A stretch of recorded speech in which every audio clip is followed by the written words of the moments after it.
With Japan intervening 5 times in the currency market now, I think they're only allotted like 6 times in a matter of 6 months, 9 times per year that they can intervene in the currency market before the IMF will come in and help them along with things. And I don't think that they want that there in Japan.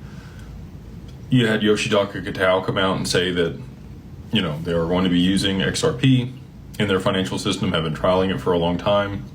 And they're looking forward to the U.S., passing the Clarity Act so that the banks and institutions can get on board with that. We did have that, the markup passed last week at a 15-9 vote. They did strike a lot of the red lines that the Democrats had in there out of the bill.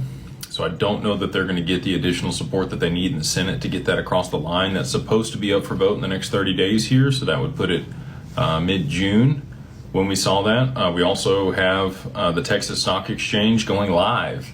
Target date somewhere between July 2nd and the 17th. They will be settling through the DTCC just like everybody else does. I don't know that they're going to be launching tokenized.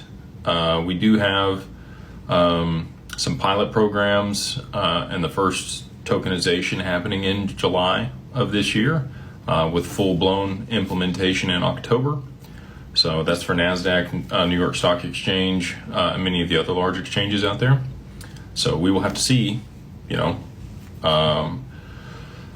where that leaves the market at the time. I think things are going to get frothy toward the end of this year for crypto, for the assets that are still around. I think there's going to be a huge consolidation, either through the regulation or through Tether and the implications we're going to see there when the reverse carry trade unwinds.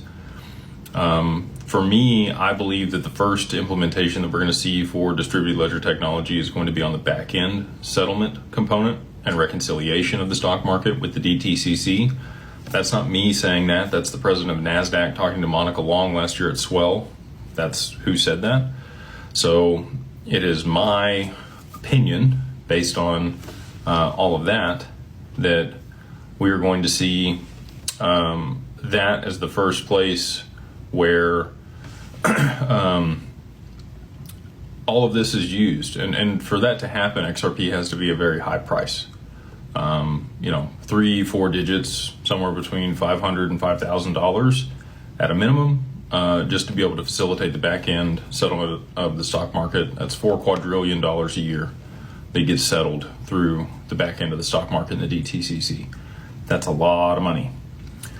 So that's going to require a liquidity mechanism that can